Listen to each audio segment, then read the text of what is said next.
ng Tsubasi, 2-5. Ha? Ayun, dyan sa gusaling yan. Ha?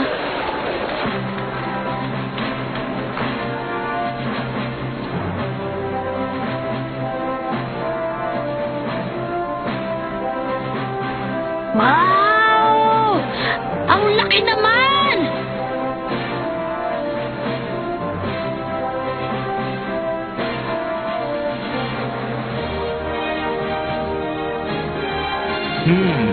Sinasabi ko na nga ba't ganito ang nasa isip ko eh. Pintong-pinto pa lang, ang ganda. Ayos to! Ang lahat ng magaling na aplikante. Na nagmula sa lahat ng dako ng mundo. Ganito rin kaya ang naramdaman ng aking ama. Teka, sandali! Hindi dyan! Ang pintong ito ang pasukan.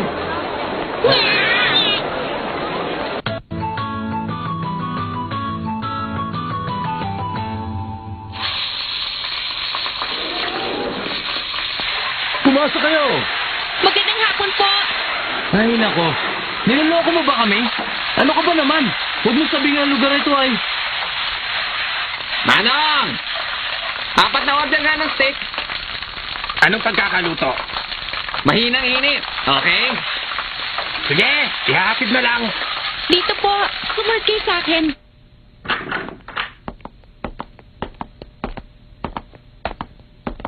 Ito na ang hunter exam. Sabi nila, ang bilang daw ng mga aplikante higit pa sa 1 milyon. Kailangan nyo maging maingat sa lahat ng gagawin nyo. Dahil sa bawat 10,000, isa lang ang nakakapasa. Ha? Isa ng karangalan ang umabot ka sa lugar na ito. Magaling ang pinakita nyo bilang baguhan. Matutuwa akong samahan ulit kayo sa susunod na taon. Saluhin nyo! Ha? Paalam sa inyo! Umaasa ako sa inyo. Binungkiri ko. Maraming salamat. Ha? Walang anuman yon. Sana magkita pa tayo uli. Sige.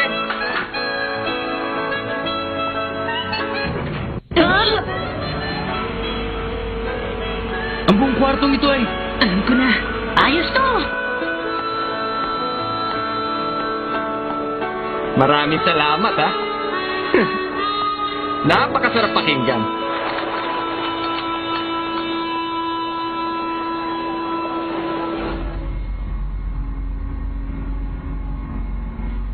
Parang nananakot naman siya doon sa sinabi niya kanina. Para tuloy tayong hindi makakapasa sa pagsusulit sa taong ito. Isang tao sa 3 taon. Ha? Yun lang ang natatanging pag-asa ng mga baguhan. Ayon sa mga narinig ko, kalahati pa lang umaayaw na dahil sa tindi ng hirap na nararanasan. Pagkatapos nito, hindi ka na makakasaling muli. Kurapika, sabihin mo nga sa akin, bakit ba nila ginagawa ang lahat ng ito para lang maging isang hunter? Talaga ba sumali ka dito nang walang nalalaman? Ha? Ewan ko. Makinig ka, ang pagiging hunter ay isang... Ito ang trabaho na mayroong napakalaking karangalan! Kumana ka na naman sa kaanuhan mo, ha? Hinahamon mo ba ako? Don, makinig ka sa akin na mabuti. May official na license card para lamang sa mga mapipiling hunter. Kapag meron ka nito, maaari ka pumunta kahit saan mo gusto. At maaari ka sumakay sa mga papasayero sa sakyan na libre. Kapag magiging treasure hunter ka naman at sakali makita mo mga nawawalang kayamanan, maaari ka na rin yumaman. Isipin mo na lahat ng yun, Gon. Sigurado kung mamumuhay ka na maligaya. Hindi ganun, Gon. Ang trabaho ng hunter ay isaayos ang buhay ng tao at kalikasan. Para silang mga hunter ng bibihirang hayop, trabaho nilang iligtas sa mga hayop na nauubos na ang lahi at ulihin ang lahat ng lumalabag sa batas ng tao at kalikasan. Kinakailangan mong magkaroon ng disiplina at malawak na pag-iisip. Sige. Ano sabi mo, Gon? Gon, ano bang klaseng hunter ang gusto mong maging? Hindi ko pa rin talaga maintindihan eh. Ha?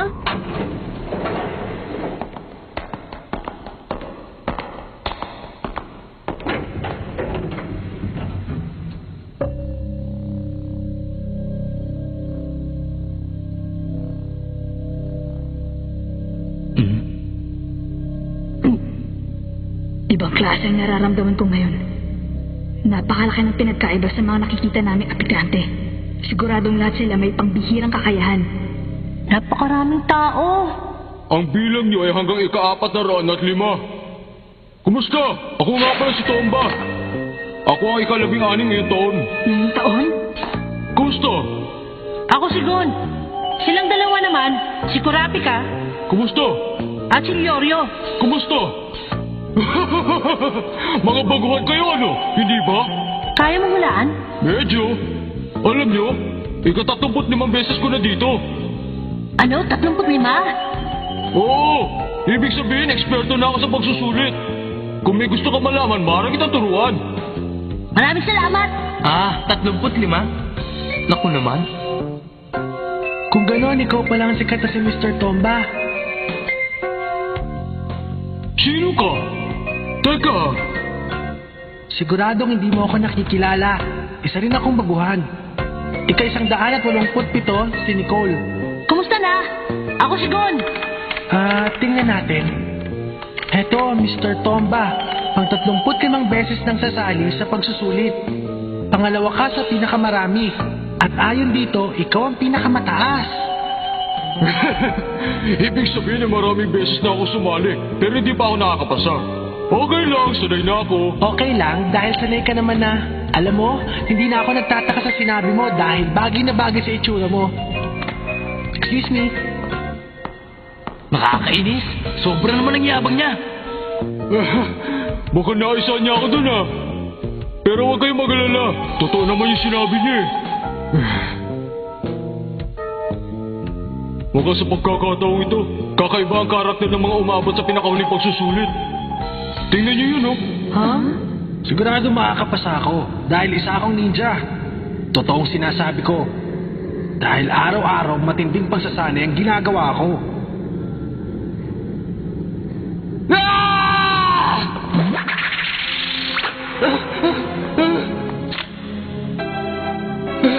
Tulungan niyo ako! Kailangan mo mag-ingat. Kapag nakabangga ka, humingi ka ng tawad. Nandito na naman ang mukhang payasong lalaking yan. Ika-44 na sa lamang kero si Hisoka. Noong isang taon, dapat ay makakapasa siya. Pero binagsak niya dahil muntik na niyang tapusin yung isang tagapagbigay ng pagsusulit. Hindi lang yun. Mahigit 20 aplikante rin na naging baldado ng dahil sa kanya. Kaya kung ako sa inyo, huwag kayong lalapit kay Hisoka. Kung ganun, bakit pinayagan pa rin siya kumuha ng pagsusulit ngayong taon? Siyempre, dahil nagpalit na ng tagapagbigay ng pagsusulit. At ang mga pagsusulit ay nakasalalay sa kamay na nagbibigay nito. Kapag sinabi niya pasado ka, kahit anong uri ka pa na nilalang ay papasa ka. Yun ang katotohanan sa likod ng Hunter exam.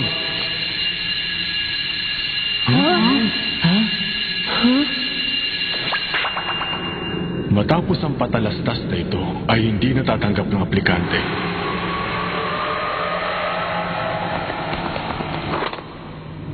Ako ang magsasabi kung kailan magsisimula ang Hunter exam.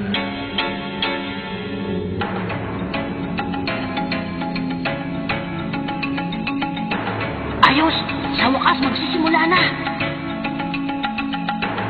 Teka, mukhang kinakabahan yata ako. Sumunod kayong lahat sa akin.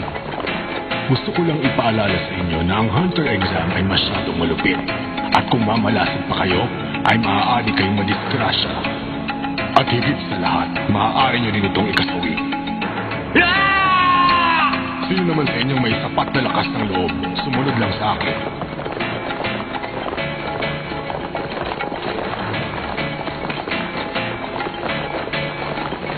Kung hindi ako nagkakamali, ang bilang ng mga aplikante noong unang pagsusunod ay 404. Tama ba ako?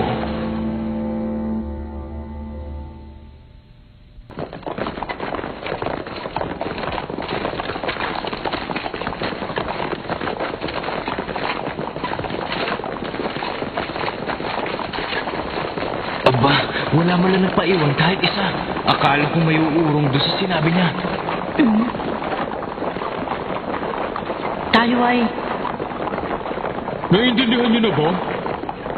Bumibilis ang bawat hakbang natin.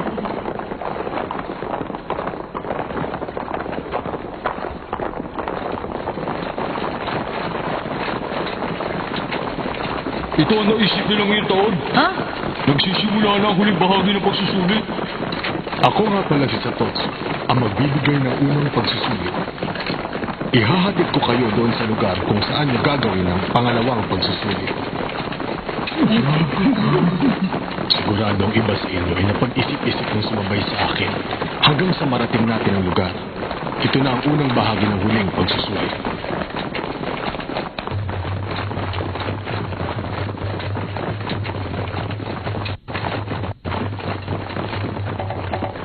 Gaano katagal na tayong tumatakbo? Siguro, mga 30 minuto na rin yun. Ibang klase pagsusulit? Hindi. Ito yung magandang paraan para malaman kung gaano ka katatag, hindi ba? Oo, napansin mo rin pala, Kurapika. Ganun ba yun? Kailangan natin tumakbo na tumakbo. Kahit hindi na natin nalalaman kung saan tayo pupunta. Ang pagsusulit na ito ay masyado mahirap. Kaya kailangan natin maging matatag.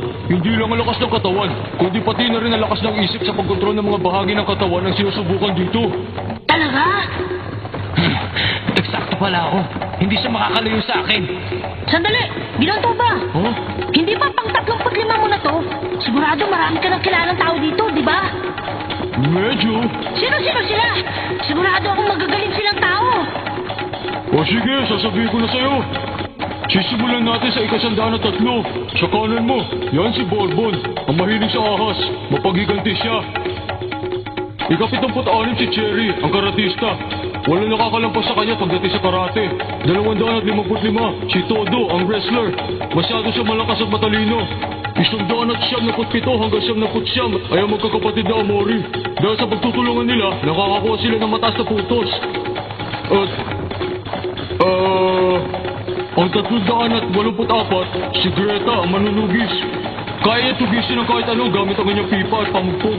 Silang lahat ang madalas ko makita dito. Ha? Ang gagaling pala nila, no? Ano ka ba? Ang tanong ay kung sino ang makakatagal at hindi. Huh?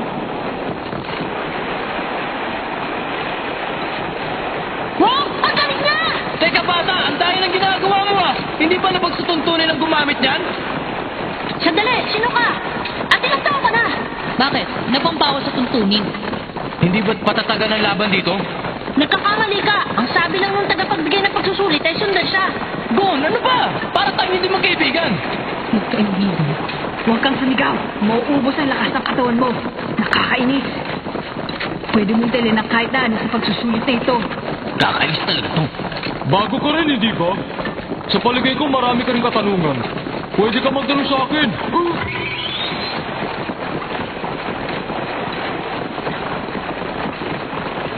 Bakit? Hindi ba tinanong mo ang pangalan ko? Oo.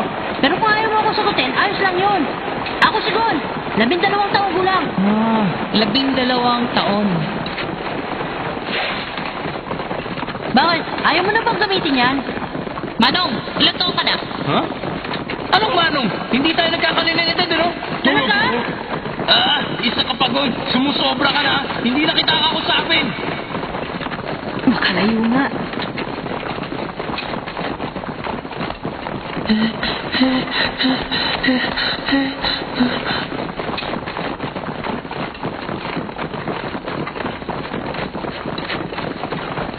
Naghihiwalay ang daan. Sino kaya itong batang to? Parang magkasing edad lang kami ah. Wala akong pakialam kung sino siya. Basta nakakainis ang ugali ng batang yan. Ang mata niya, mapanganib siyang bata. Hindi siguro. Kalimutan nyo na yan.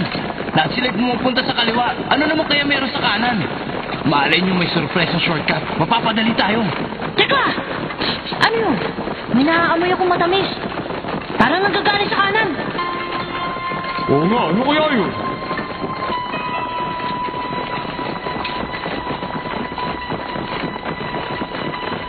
Dalawang daan na naman. 3 oras na rin yun. Gano'ng katagal pa kaya kami tatakbo? Ha? May naaamoy na naman akong matamis. Doon sa kanan. Oo, para sa uri ng katas. Huh? Ayos ka na ba? Hindi ako makapaniwala. Gaano katagal na ba akong tumatakbo? Bakit wala pang bumabagsak sa mga aplikante? Masyado ko kasing minalit ang hunter exam nito. Hindi. Ang lahat aplikante umabot sa huling pagsusulit. Kahit ang iba pang aplikante na nagmula sa iba't ibang grupo at may kakaibang kakayahan, masyado ko itong minaliit. Sa bawat 10,000 aplikante, isa lamang sa kanila ang pumapasa. Isang tao sa 3 taon, iyon lang ang pag-asa ng isang baguhan. Totoo nga.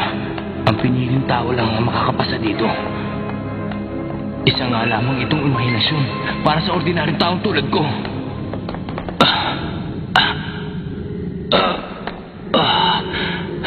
Yoyo! Teka! Nasisiraan ka na ba? Ha?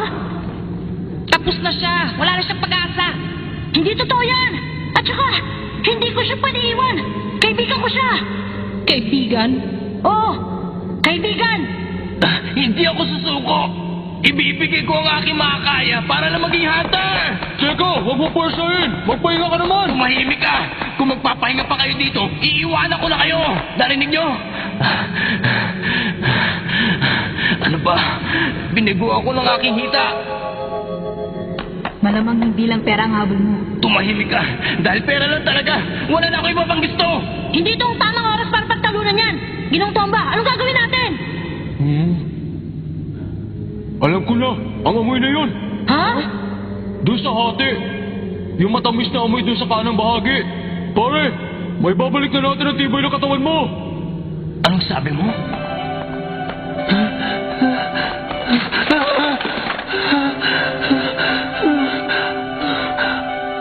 Ano kaya yung amoy na yun? Naamoy ko na yun! Hindi ko na alam kung saan! Katas yun na nakapagpapagaling na puno ng cedar! Nakapagpapagaling? Oo! Ginagamit din ng mga hunter kapag nangihina na sila sa gubat. Kapag inamoy mo yan kahit sandali lang, sigurado kung mababawi na ng katawan mo ang buo mong lakas. Sandali lang. Paano kung isa itong patibong? Tama ka. Maaaring ang patibong. Pero, kaya niyo ba siyang iwanan dito mag-isa? Kailangan natin makipagsugal. Pero, Nauubos na ang panahon. Alam niyo ba ang dahilan kung bakit pang 35 beses ko na dito? Dahil wala akong silbi at mahina ang aking utak. Ginong Tomba. Sige na. Kapag nakabawi si Leorio, hahabol kami. Pangako. Patawad, Tomba. Gon, kurapi ka. Sige na, mauna na kayo. Huwag niyo na akong alalahanin. Yorio! Pero... Hindi mo ba ako narinig? Mauna na kayo! Huwag kayong mag-alala. Sasamahan ko siya. Tandaan niyo, 35 beses na ako sumali dito. Kaya hindi kami basta-basta mahuhulog sa kung anong klaseng patibong. Sige na, magmadali na kayo.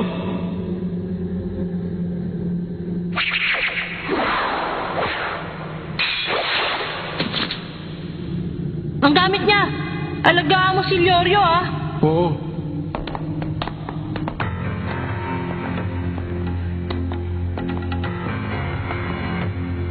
Hindi maaari. Magpapatalo na ba ako? Imposible. Walang sino man ang makakahigit sa akin. Sa pag-aaral, sa palakasan. Ako palaging nangunguna. Hindi ito maaari. Ako ang pinakamagaling. Mukha yata hindi ka rin tatagal. Ngayon, alam mo na ang pakiramdam kung paano maging kulelat. Hindi ba? Tutulungan kita. Ako'y... Ano ginagawa niyo? Hindi pa ba kayo alis? Pasensya na kung naghintay ka. Maaari ka na mauna. Bakit? Hindi pa kayo alis? Oo, hihintayin namin makabalik si Yorio. Kurapi ka, gusto ko silang kumustahin doon. Kahit sinabi ni Ginoong Tomba na huwag tayo mag-alala. sasama ako. Sigurado makakahabol pa rin naman tayo eh. Pangako, babalik kami. At pagbalik namin, magiging masaya ako kung sasabihin mo ang pangalan mo. Hindi ko kasi alam kung paano ko tatawagin eh. Sige, mag-ingat ka!